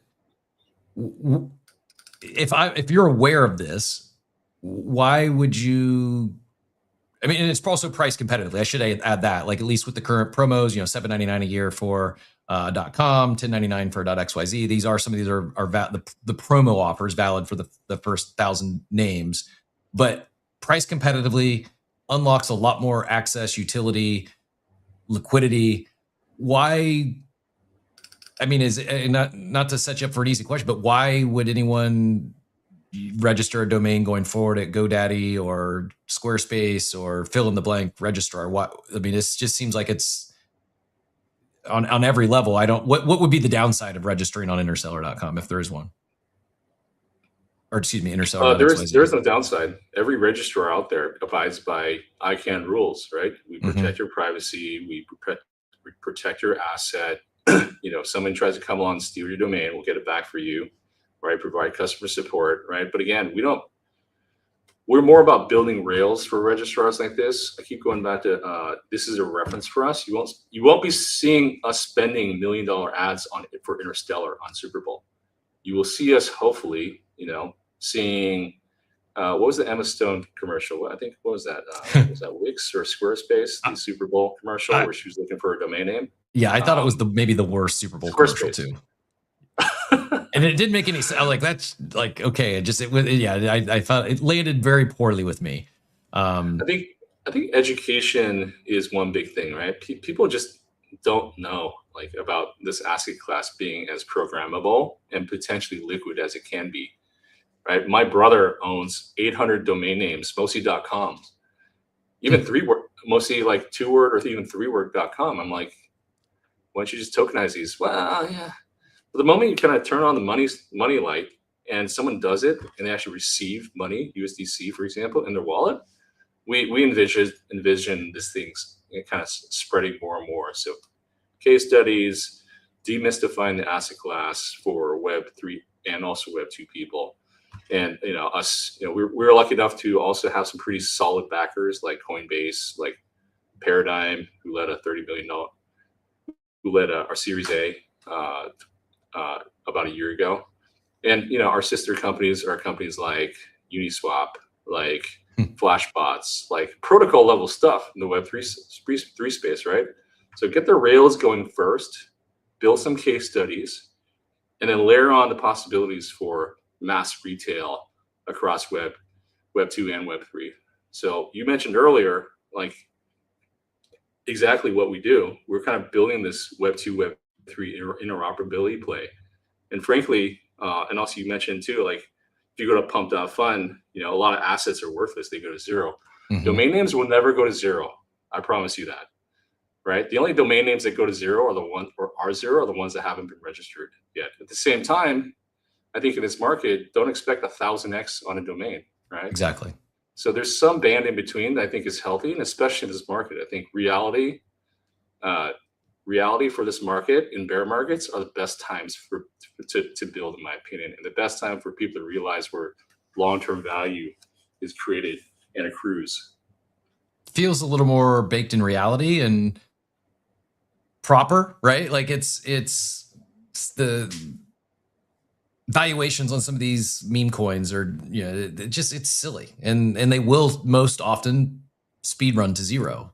Here, you may not see 1000x overnight, but it's not going to zero. And especially over the course of time, like imagine if you got imagine if this was around when AI.com got purchased and they tokenized that thing. And I mean, that would be 1000x. Granted, it's maybe decades in the making, but that is, I get excited because this is real product, real builders bringing real assets on chain and making them better. And as we were talking earlier about what is going to be catalyst, it's going to onboard the next waves of users and yes, stable coins may not be the most exciting thing. Payments not be the most exciting thing. Some people may not think domains are the most exciting thing, but they're, I don't know, more exciting than stable coins. And there's actually opportunity to, realize gains on this. You mentioned, congrats, by the way, on the raise, the early backers. Is there any, I don't want to misspeak, is there any, I guess that is public that you can share, like the amount of the raise, any other, not just investors and backers, but some of your ecosystem partners?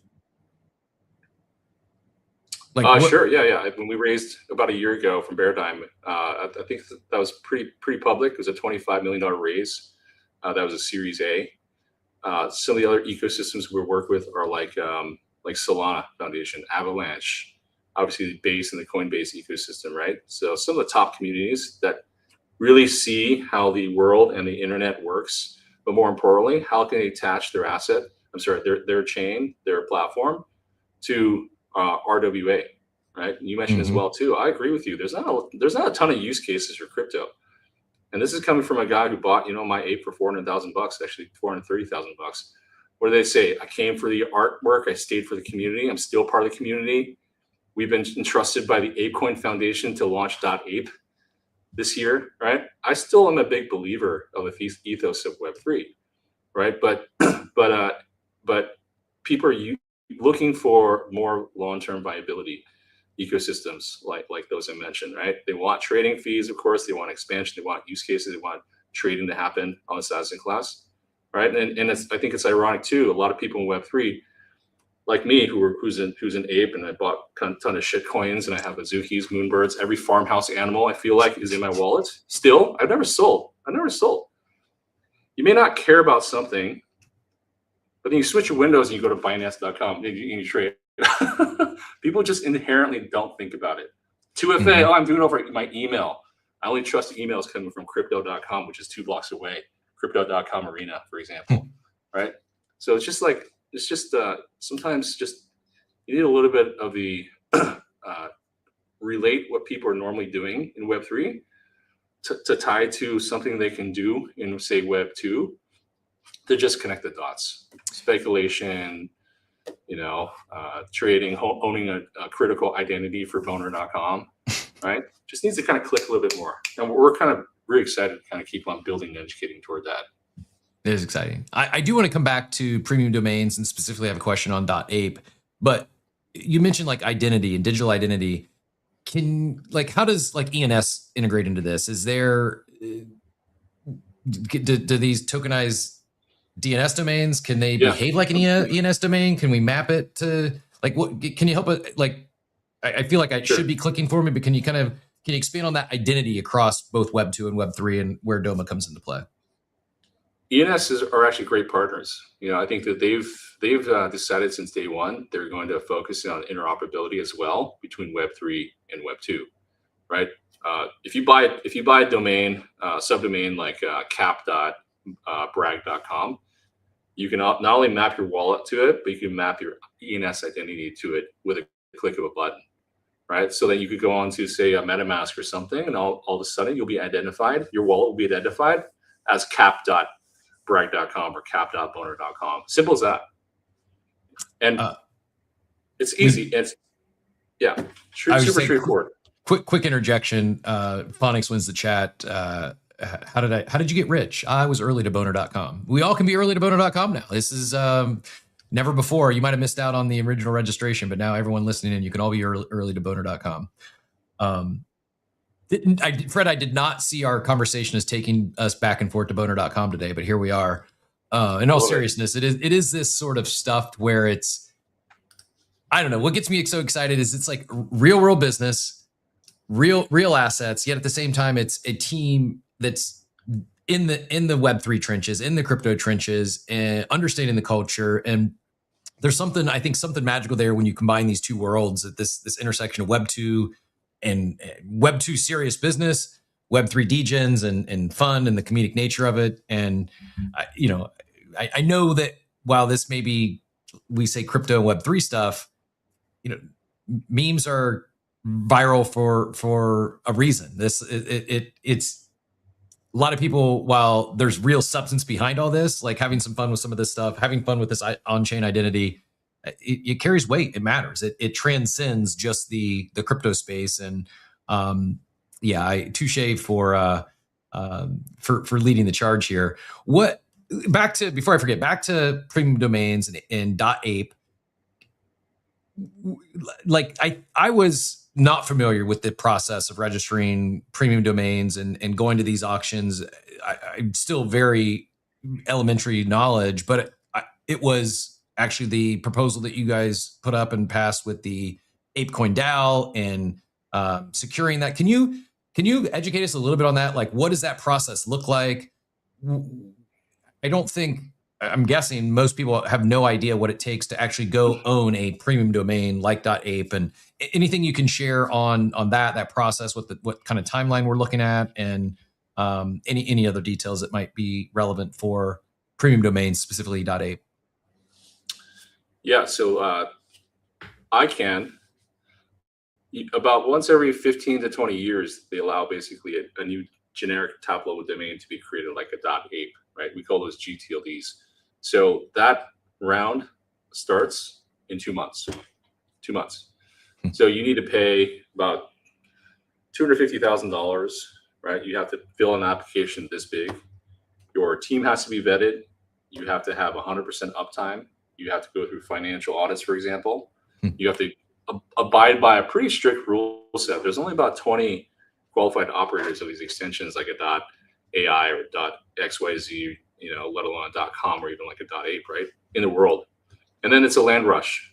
It's a process whereby these things get delegated, and then they start working your browser, within a year or two. That's it.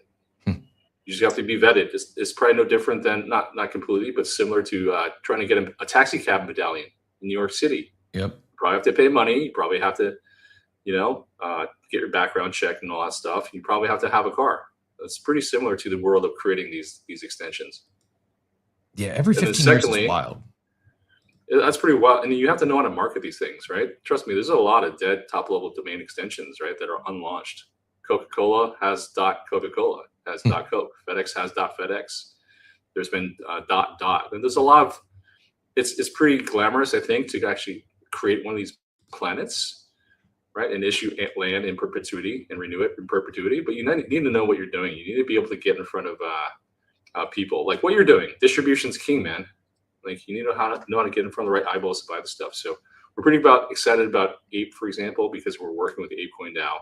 And the guys at Yuga and ApeCoin have been great for the past few years here. Yeah, I'm personally excited, and that is one where I did reserve Cap early on, so I may not have cap.com, but cap.ape once this goes through. What is it? I mean, do you anticipate a bidding war? Does it like what is like? I guess is there a scenario where you're not able to secure .ape because someone comes in and goes harder at it? Is there? Can you share like what you might? And I'm not trying to put you on the spot or share anything. No. There's two type of applications. You can put in what's called a community application. Like literally, ICANN is something called a community application. Which when I looked at Web3, I was like, oh, this is all community. Remember? That's why I paid $430,000 for my Ape. I came for the community. It's a proven set of people, wallet addresses, whatever. That you can just be like, here you go, ICANN. Interesting. See, we're a real community. The second type of application is a brand application. Those are reserved for companies like if you own Microsoft, for example, and you want to buy .Microsoft, you put in a different application, right? For a brand, that's going to be called a restricted TLD. You can only use it for team members, buildings. You can't sell it, for example, to the general public on like a GoDaddy, right? And then the rest is going to be auctions. .agent. We'll go to auction and trust me. Crypto, we'll go to auction. Trust me, it's a generic keyword, and ICANN's been really good about defining for the past several decades.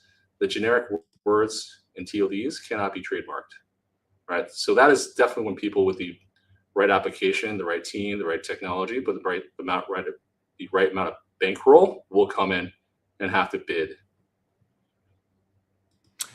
Yeah, very, very interesting. It's a world that, as I mentioned earlier, seemed very complex. It is, and probably a good thing when you think about like the moat that is there, both from capital and knowledge and connections. Probably a good thing that it is protected like that. And again, not to be cheesy, as I said earlier, but it really does feel like Doma is helping democratize this world of domains and making not just high level premium domains, but making this world accessible to not just those of us that are here in the crypto space, but quote unquote normies. Maria in the chat says, I think when a non-Web3 person goes to claim their domain name the regular way, and on that page there's a button that says, hey, before you click, you want to claim your domain in a way where you can earn tokens instead. That would be a way for people to get interested and onboarded. And I even see on Doma, they're about getting your subdomain and staking domains. What does that entail? Can you expand on what does that even mean? Staking, staking a subdomain, and why might I want to do that? So if you buy a token for Boner.com, even if it's one token, you will need to stake that one token in order to qualify for a subdomain, right? One token. Maybe you'll very, very long subdomain, cap, .boner.com. If you put in like maybe 5,000 or 10,000 tokens and stake them, you can get a shorter subdomain. Interesting. And then you can immediately map that to your website, your wallet address, your ENS address, and utility right away. So if I go buy Boner.com tokens and I stake those tokens and I have cap.boner.com, what do the economics look like there? Is it just all token is being bought, so number theoretically goes up? Is there any sort of flow back to whether it be the other shareholders of Boner.com or the majority owner of Boner.com? What does that look like when someone does exactly that and registers one of these subdomains? So it's very intuitively Web3. there's a fixed supply, call it 1 million tokens. The more people come and buying subdomains and staking them, the less kind of circulating supply there is, right? The rest is just kind of simple, I think, supply, demand economics as it relates to the token, right? You can also see on chain what people are doing, where these tokens are being traded, perhaps even on dexes and stuff. And you can see if the owner also claims and sells more of these things to the public to allow people to buy and stake even more tokens.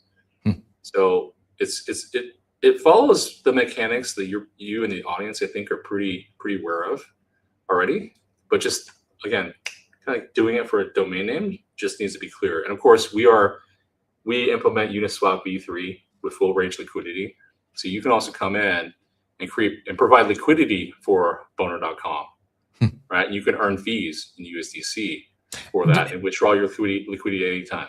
And I can do that on Doma.xyz or Uniswap, Yep. or it's proprietary to the Doma platform? You can do it on either. We just make it easier to focus on this asset class as opposed to sifting through all the other products on Uniswap itself. Very cool. And I see USDC on here. Are they all paired with USDC, or can they be paired with ETH or any other? What's the other sides look like? Yep, paired with ETH, USDC. You have to bridge your USDC to Doma. There's a very straightforward and easy process to do that on the left, on the top with the bridge button. Other EVM and SVM, Solana capabilities will come in the near future. I'm super excited about that. Mm-hmm. Very cool. I do, not necessarily a kind of a hard pivot, but we're talking about this space. And by the way, we alluded to, we've got some more stuff coming. This isn't just a one-off interview. We are going to be have a couple times a week a brief segment brought to you by Doma. We will have some fun stuff in the works for our regular listeners and our supporters. I know it's maybe a month and a half, 2 months away here, but can you talk to us a little bit about Dominion Conference? And for those that there might be individuals listening that are getting really excited about this, what is Dominion Conference and why might they want to be attending?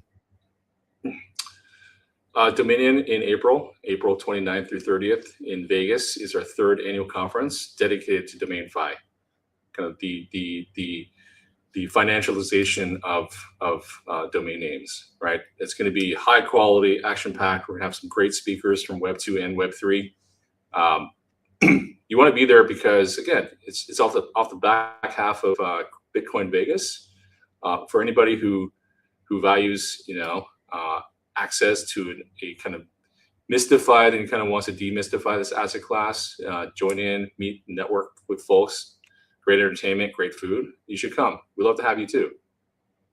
And you said, so off the tail, so Bitcoin Vegas is a couple of days, and then immediately following Bitcoin Vegas is Dominion? Right. April 29th and 30th next month at Resorts World Vegas. Awesome. So I think Bitcoin Vegas is just like the prior few days, April 27th, 28th-ish or so. You mentioned third annual conference. You threw out Domain Fi there. Am I correct in assuming that D3 and Doma coined the phrase Domain Fi? That's I don't want to say exclusive to you all, but you originated just the Domain Fi segment, right? Yeah, we created the whole terminology Domain Fi. We also trademarked the term in the US as well. So Domain Fi is ours. What sort of, like, as a crypto native and one that gets really excited when we get new primitives, especially when we're bringing real world assets on chain and doing so in novel ways, gets me excited.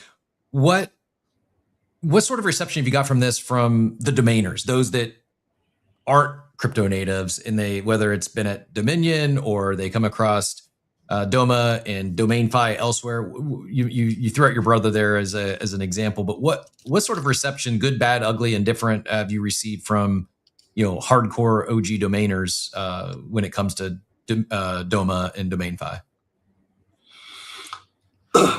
Pretty good, pretty receptive, right? I've made a lot of domainers millions of dollars across the street 20 years ago when I came out of college. They trust me. They trust that I built real technology.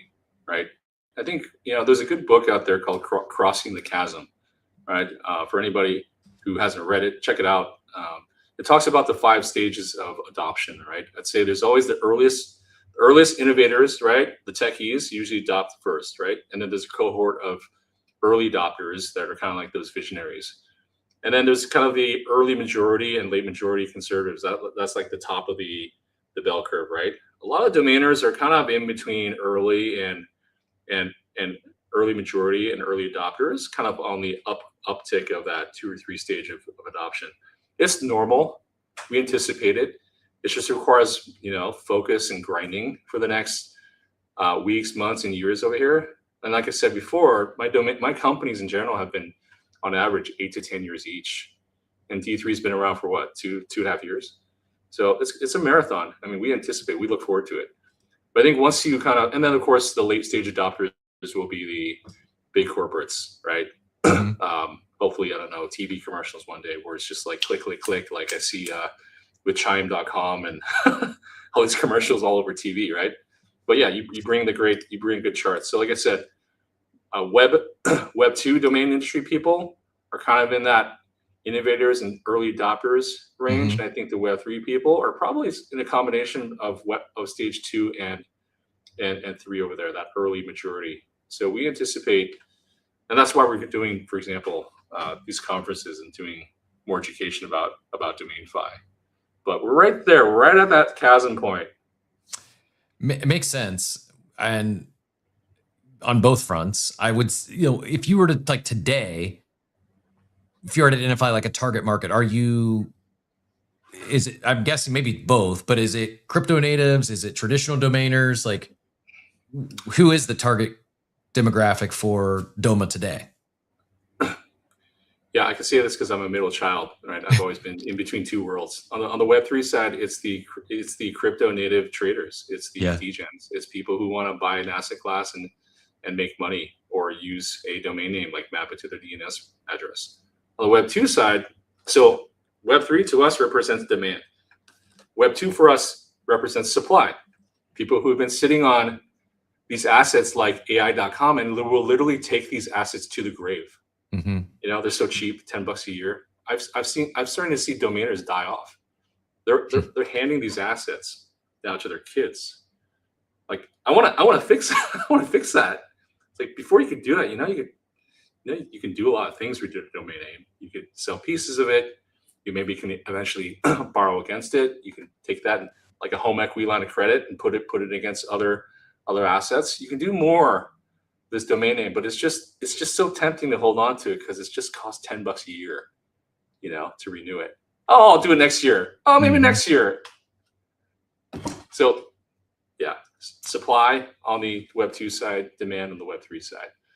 I think what's going to be exciting for me is when like these Web 2 supply people also become buyers. Yeah, right? That's when it's going to be like late stage, early majority for sure. As I was pulling up, again, doma.xyz, app.doma.xyz, you can see everything I'm looking at on screen here. One of the things that jumped out to me was just the amount of these subdomains. And investors.xyz already has 23,000 subdomains. Is that even possible in Web 2 without like buying one from the domain holder? Is it like, am I right in thinking it's not even possible? Like if I wanted to go get a subdomain for, I don't know, AI.com? Yeah, I can't do it, right? Unless they're selling those subdomains. Or I was watching the Super Bowl and I was like a lot of people. I was trying to claim my AI.com/username, right? And I even put down my Apple Pay to reserve it. I don't even know what I bought, to be honest with you. I haven't gotten a credit card charge, but I would love to have a subdomain, Fred or fredshoe.ai.com. Simple as that. I can't do it. Yep. That's what I was thinking. And to me, while it may not be your lead, I think that's powerful. You talk about on-chain identity, but not just on-chain, like digital identity, and like to be able to go get cap.investors.xyz or cap.software.ai, fill in the blank. It just, again, it's unlocking more utility, providing more access to the masses, And I think just one of the really well thought out protocol platform with all that you can do on it. It's not just tokenizing the asset and selling shares, really is unlocking a lot more. And I am excited to dive in deeper. I'm excited to bring some domains that I've held and done nothing with, bring them over to Doma. We're actually going to do that live here on the show here. I don't know if we're going to do that next week, but in the near future, we're going to do some live demos and show everyone, that process. And I know we're running up against 10 o'clock here. I really greatly appreciate your time this morning. Excited to work with you and the team and spend a little more time together. I will ask if you have a few more minutes, if there's anyone in the chat that has any additional questions for Fred regarding Doma or the domain industry in general, either throw in a request to come up on stage or drop your questions in any of the chats. We'll do our best to get all those answered. But before we get you out of here or get to any additional listener questions, Fred, is there anything that we haven't talked about today? Anything I haven't asked you that you were hoping to share with everyone? No. Well, one quick thing. You mentioned the team. We are a team of 40, half of us in the United States. We're pretty fierce. We have, I think, the best team I've ever worked with. So really hats off to the team. They've been hustling. They've been pushing. They've been staying around the clock. Just a big shout out to my team. We have some of the best commercial tech product people, I think, in the world. I would agree. I know we've only been working together for a short period of time, but our producer Payne can attest that, and I mean this no disrespect to any of the other partners. We've worked with incredible partners. We had Joey up here from BZ. BZ supported us. We've worked with ENS. We've worked with some, with the Ape Foundation and that worked with some incredible teams in this space. It's been refreshing working with you all that I don't even know how to best describe it. I'm trying to choose my words carefully because I don't want this to be taken out of context. I'm not trying to offend anyone else, but it's like there's adults in the room. Like you get crypto culture, but at the same time, just the professionalism, even, I mean, it sounds silly for some, but even like having, a brand book or brand guidelines and from logos to bios. And it's just like, it is refreshing to see individuals in a team who is very polished, understands the corporate world, how people move in the corporate world, how business development takes place and partnerships are done. And in bringing that on chain, it gets me excited.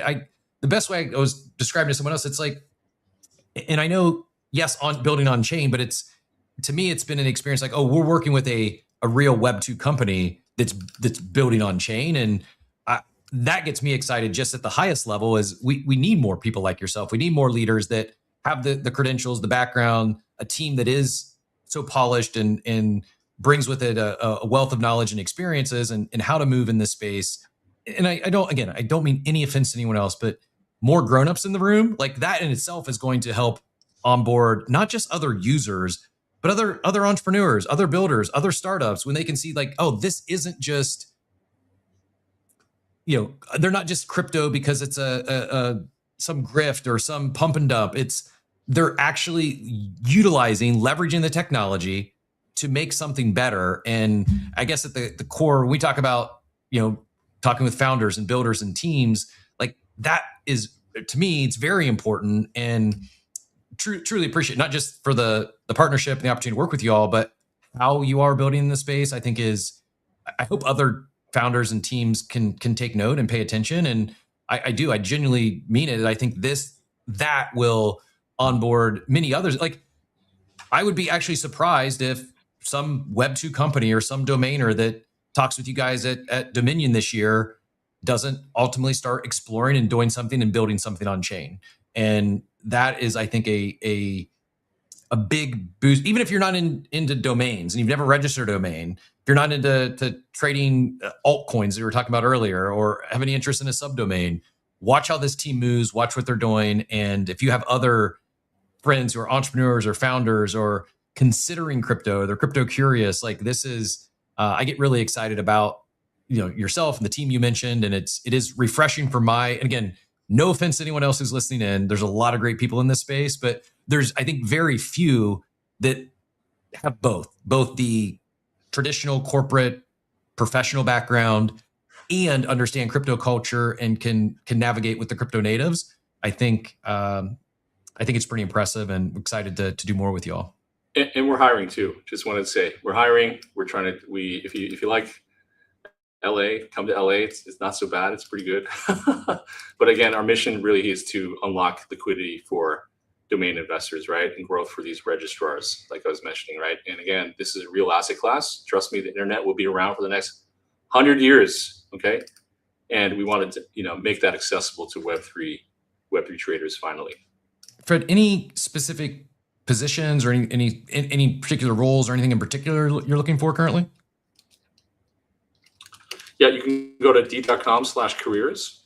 We are looking for roles around the gamut. Technology, there's even new grads, engineers, front end, back end, looking for a Solana engineer as well, full stack guys. On the commercial side, if you like to work on pretty cool partnerships, hit us up as well, both on the Web 2 and Web 3 fronts.